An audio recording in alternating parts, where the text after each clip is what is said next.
Hi అండి, chicken biryani కోసం first అయితే చికెన్ వేసుకుని అల్లం వెల్లిపాయ పేస్ట్, పసుపు, ధనియాల పొడి, కొంచెం సాల్ట్, కొంచెం కారం వేసుకుని చికెన్కి బాగా పట్టేలాగా మిక్స్ చేసుకోవాలండి.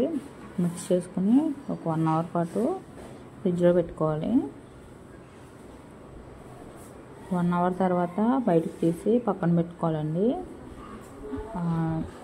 గరం మసాలా కోసం కొన్ని ధనియాలు, జీలకర్ర అవన్నీ ఫ్రై చేసుకుని పౌడర్ చేసుకోవాలండి. ఆ క్లిప్ మిస్ అయింది. ఇప్పుడు ఇవన్నీ ఎండుమిర్చి అన్నీ వేసుకుని పౌడర్ చేసుకోవాలి గరం మసాలా. ఇప్పుడు ఒక గిన్నె పెట్టుకుని ఆయిల్ వేసుకోవాలండి. అందులో కట్ చేసుకున్న ఆనియన్స్, పచ్చిమిరపకాయ ముక్కలు వేసుకుని బ్రౌన్ కలర్ వచ్చేలాగా ఫ్రై చేసుకోవాలి. ఆనియన్స్ చూసారు కదా, ఈ కలర్ రావాలండి. ఇప్పుడు కొంచెం అల్లం వెల్లుల్లిపాయ పేస్ట్ వేసుకొని బాగా ఫ్రై చేసుకోవాలండి. అల్లం వెల్లుల్లిపాయ పేస్ట్ కూడా పచ్చివాసన పోయే వరకు ఫ్రై చేసుకోవాలి.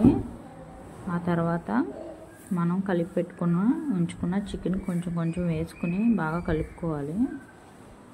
చికెన్ కొంచెం ఫ్రై అవ్వాలండి ఆనియన్స్తో పాటు. ఈ చికెన్ బాగా ఫ్రై అయిన తర్వాత కొంచెం పెరుగు వేసుకోవాలండి. ఇందులో పెరుగు వేసుకుని బాగా మిక్స్ చేసుకోవాలి చికెన్ అంతా పట్టేలాగా. పెరుగు వేసుకున్న తర్వాత చికెన్ ఉడకడానికి కావాల్సినంత వాటర్ వేసుకోవాలి. వాటర్ వేసుకున్న తర్వాత కాసేపు ఉడకనివ్వాలండి సిమ్లోనే. చికెన్ ముక్క పట్టుకుంటే మెత్తగా ఉడికిపోవాలి. ఆ విధంగా ఉడికించుకోవాలి. కారం సరిపోలేదు, అందుకోసం నేను కొంచెం కారం వేసాను. చికెన్ మెత్తగా ఉడికిన తర్వాత మనం చికెన్ బాగా దగ్గర పడనివ్వాలండి.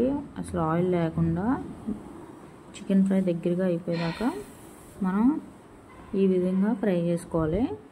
చికెన్ ఫ్రై అయిపోయిన తర్వాత లాస్ట్లో కొంచెం కొత్తిమీర వేసుకొని ఫ్రై చేసుకున్న జీడిపప్పులు వేసుకోవాలండి. అంటే చికెన్ ఫ్రై రెడీ అయిపోయింది. ఇప్పుడు మనం బిర్యానీ కోసం ఒక గిన్నె పెట్టుకొని అందులో ఆయిల్, నెయ్యి వేసుకోవాలండి. వేసుకొని బిర్యానీ ఐటమ్స్ వేసుకోవాలి. ఇప్పుడు చూపించినవన్నీ వేసుకోవాలి. బిర్యానీ ఆకు, కొన్ని కట్ చేసుకున్న పచ్చిమిరపకాయ ముక్కలు, కొంచెం కొత్తిమీర, కొంచెం పుదీనా వేసుకుని బాగా ఫ్రై అవ్వనివ్వాలి. అవి ఫ్రై అయిన తర్వాత మనం నానబెట్టి ఉంచుకున్న ½ అన్ అవర్ నానబెట్టుకున్న బాస్మతి రైస్ వేసుకుని అవి కూడా కొంచెం ఫ్రై చేయాలండి ఆయిల్లో. ఆ తర్వాత వాటర్ వేసుకోవాలి. ఒక గ్లాసు బాస్మతి రైస్కి 1.5 గ్లాసున్నర వాటర్ చొప్పున వేసుకోవాలండి. అలా వేసుకుని సాల్ట్ వేసుకుని రైస్ ఉడకనిచ్చుకోవాలి.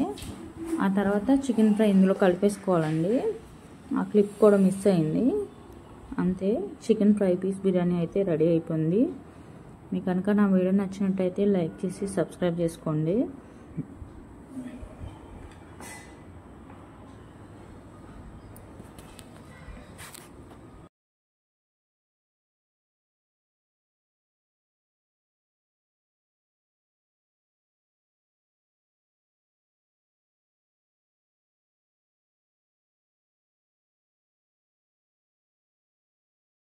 మీకు కనుక నా వీడియో నచ్చినట్టయితే లైక్ చేసి సబ్స్క్రైబ్ చేసుకోండి. లాస్ట్లో కొంచెం నెయ్యి కూడా వేసుకోవాలి.